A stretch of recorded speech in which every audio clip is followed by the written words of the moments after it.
Southeast Radio's Business Matters with Karl Fitzpatrick.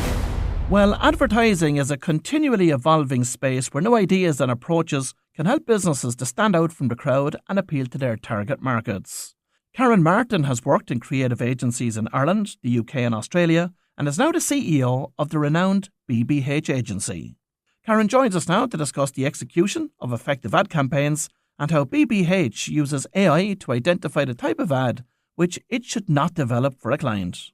Karen, you've worked with BBH since 2016, but it was in Australia that you gained significant experience in the advertising industry. Good morning, and thank you for having me. That's right. I started off my career in Dublin in an agency called McConnell's, and then after 2 years I did the usual go to Australia for a year, only never to return, and I spent 14 years there actually, where I worked across 3 different agencies and I think really learned and developed my craft. Australia, of course, has always been identified as a leader when it comes to marketing and advertising. Was this your experience, and if so, what makes it stand out there? Well, I think Australia is quite an entrepreneurial country, actually, and people are very prepared to take risks. It's a younger country, of course, as well, so I just think it's a spirit and attitude of kind of having a go no matter what it is. And so its advertising and marketing industry also stood out in that regard, and I think they took more risks. Were quite brave in terms of the creative appetite for doing different types of work and different shapes of work. And also as the media landscape was changing very much so, in my time over there, we're willing to take those leaps as well and try different creative avenues with audiences. So Karen, talk to us about BBH, its global reach, and why you decided to join the company back in 2016. Well, BBH is 43 years old now, and it is the reason I wanted to work in advertising. I don't know if you and your listeners remember the ad, the Levi's ad with Nick Cayman laundress. And I remember seeing that at a very young age going, whatever that industry is, I want to get into it. So I had a desire to work in advertising from probably when I was about 11 or 12, to be honest, and then tried to work out how to get a career in it. And BBH just has done and still continues to do some of the most iconic and standout work, despite it being initially just a UK agency and then it obviously had a global remit. But I've always had the desire to work at BBH because it is just a masterclass in communications and creative, and some of the best people across the world in the industry have spent some of their time or some of their career at BBH. And since you assumed the role of CEO, what level of growth has the agency achieved? We're experiencing a nice growth period at the moment. The numbers go up and down and percentages go up and down. We're on a bit of a 3-year growth trajectory, which is great given the environment, coming out of COVID, cost of living, etc. But we are enjoying a period of growth, which is fabulous. But, agency business fluctuates. It depends on the type of clients, the size of clients. We do survive a lot on big client business, and also we do an awful lot of new business and new business pitches, which tends to keep topping up and making sure you're adding as much as you can and as much growth as possible. And what's driving the current growth? Well, I think we always look at it between organic and new, and I'll speak for, because obviously you've got a BBH Dublin as well, in terms of our clients, and we're fortunate to work in the UK. Particularly we've got Tesco, and we work with Tesco in Dublin as well, which is a big piece of business for our Irish team. In the UK we have Audi, and obviously we've had that now for 43 years since our foundation. We work with Barclays, we work with Burger King, we also work with Paddy Power, which has an Irish and a UK kind of footprint.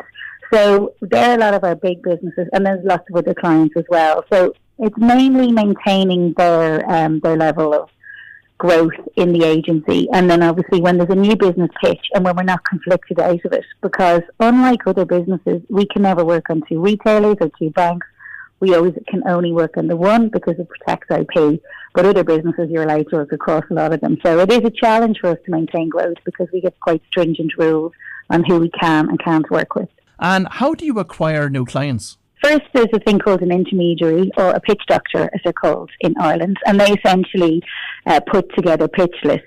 So you might have a client or a business who's interested in changing their agency or looking for something new or expanding their remit, and they tend to go to one of these consultants, if you like, and ask to do an analysis on the market and select which agency might be best for you, and then you go into a pitch process which can go from anything up to 4 weeks to 3 months, depending on the size of it. That's one way of doing it. Another way is a relationship. So you might know you've worked with somebody in the past. They might get in touch with you because they've moved role.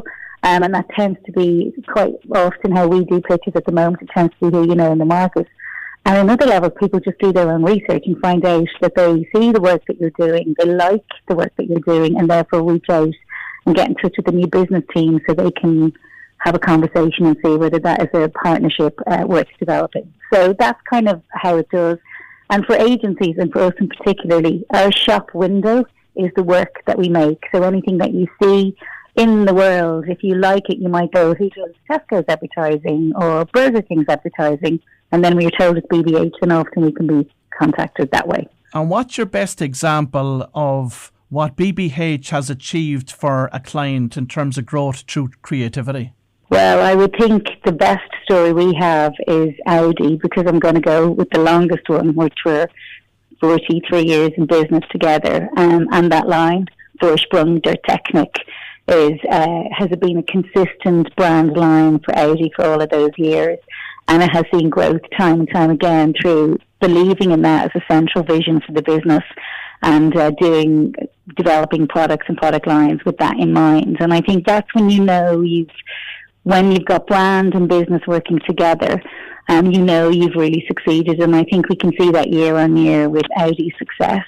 I'd also say for Tesco in the UK, we've been on a journey with them for about 9 years now, and we started working together back in the time when reputation was at an all-time low. And we've worked with them over the years on things like food love stories, developing quality credentials again. And you can see that in the success story of how it's won hearts and minds over. So the creative agency space is quite competitive. So what approach does BBH adopt for the campaigns that it works on to ensure that it stands out from the crowd? Well, I think, agencies are nothing without people. We can all go home at the end of the day, and it's an office space, but without its people, we can't do anything. So we always make sure we hire and attract and retain the best in the market. We also make sure that we are investing back into the creative industries. So we run a program here in the UK called Fine, which essentially finds young creative talent and gives them an opportunity in the creative industries where they wouldn't normally get that opportunity. And it's essentially a paid-for education, working as a tutor in the office here for 9 months. And at the end of that, we help them find jobs if we don't offer them one here. And I think, various other things we do to make sure there's plenty of diversity and it's more of an inclusive environment, because different voices bring different creativity. And that's one thing I'm incredibly passionate about, is making sure that this industry is available to all so that we appeal to everybody. So I think invest in your talent, have brilliant, brilliant people, make them feel brilliant, pay them well, look after them, and then we'll always remain competitive here. And what specifically do you look for in new talent? Curiosity, absolute curiosity. There's the never believe you know all the answers, because you don't, and nobody does. So I think just this constant asking questions, trying to find out more, being challenged. I think finding things interesting, finding new ways to do things. And Karen, from your experience, what are the key ingredients for developing and implementing an effective ad campaign? Well, I'll speak specifically from a BBH lens. So we do this thing about finding your zag. So in any category, you're going to be given a brief, and the brief is probably, it could be in banking, it could be insurance, it could be in some categories that tends to have a lot of very similar tropes. And we call it a sea of sameness, or a wind tunnel, where you see lots of ads and campaigns that you kind of go, I don't really know what brand that is for, because everybody's trying to say the same thing. What we look for that in that is something called a zag. So how can you stand out? How can you be different in a very cluttered, samey market space? And I would say not different for different sake, but also because you believe it's going to stand out and your budget and your marketing spend is going to go a bit further. So that's the first thing that we do is, are we going to cut through? Is your media money going to work? And we will battle hard around that stuff at the very beginning, making sure the brief is right, the list of media requirements is right. And then usually, if all of those things are, then we'll do some market research to help us get there. We'll know, we kind of know before it launches whether it's going to be effective or not, because an awful lot of that due diligence, and I'd say good arguments and good discussions are done up front. Nothing's rushed into, everything's considered really well. And yes, and then the effectiveness speaks for itself. I'm not, and we're not doing our job if that work doesn't work. And then when the work works and that work is really creative, there's no better feeling. And how does BBH measure the results of the campaigns? Well, there's a number of ways of doing this. It depends on what the objectives are, really. But if you're going sales, so you'll be able to see if it's a retailer or if it's maybe a bank and you're selling a product, seeing how that lands. Things like consideration, so are you a top of mind for consumers to decide whether they'd want to use your brand or not? You might go, what have you seen in the past week? You might comment on a brand that you have seen. You might look at awareness as well, of like, how aware am I of the work? Likability is one thing, but equally evoking a feeling. Like, you might really dislike something, but at least you've had a feeling towards it rather than complete apathy. Nobody wants apathy, and in our world, apathy is the worst thing that could happen because it just means nobody cares. But we will have loads of metrics with which we test it. In May 2022, you played an integral role in establishing BBH in Dublin. Why was Ireland an important market for BBH to invest in at this time? I am Irish, and I've always believed it to be an unbelievably creative place. The best storytellers, the best music, the best literature, all the rest of it. And, it's where I learned I started off my career. So I was really excited to do it, but we had to do it for the right reasons. And at the time, there was the opportunity to be Tesco. And we were always going to do it by opening an office in Dublin, which is what we did. And then we've got a couple of other clients as well. So it was a huge moment personally, obviously, because you're doing something at home. So your critics aren't just the people that you work with in the industry. They're your family and your friends who are very vocal about the work that we do. So it always keeps me quite honest in that regard. But I just think Ireland is such an exciting place creatively. And I do think it needs a bit of work. In terms of getting that creative product a bit more exciting and engaging, but it's such a brilliant opportunity, and there's some brilliant clients there and brilliant work ethic. So yeah, it was a no-brainer, but there had to be the right business rationale for doing it. And where do you see further growth opportunities here in Ireland for BBH? Anyone with a big problem to solve and believes in creativity and has seen the work that we have done over 43 years in the UK and what we're starting to do in Dublin. I firmly believe that all businesses can be helped with a creative solution. And so for any business, big or small, who is looking to do that, I'd encourage anyone to get in touch and chat about it, because I think growth can come from anywhere, but we're just excited to work with local businesses to make sure we're making the best work we can, and more importantly, business impact. And what is the sweet spot client profile for you? Mixture, big and small. Like, I kind of look at how we have it in London. Like, you love to have a car account, you love to have a bank, you have a retailer, and then any other service after that, really. Any big Irish institutions are great because obviously they appear in so many different places, and you can show your creativity across every single channel and every single touch point. But equally, like, small local businesses who are willing to push and punch above their weight because they know they need to creatively are the ones that are going to take the brilliant creative risks, and I think that's where we're getting an awful lot of fun out of it. So I think big and small, and anyone who believes in a great creative work and wants to do something that stands out and wants to do something that, makes a difference, then yeah, that's the sweet spot. It's those clients. And Karen, more generally, what are the biggest challenges facing creative agencies right now?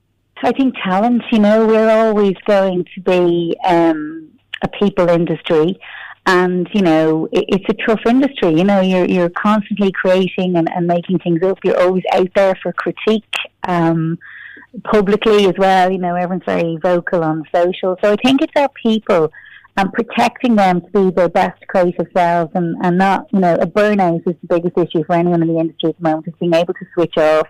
We've lost the ability, I think in general, but I think in particularly the creative industry have lost the ability to switch off. I'm terrible at it.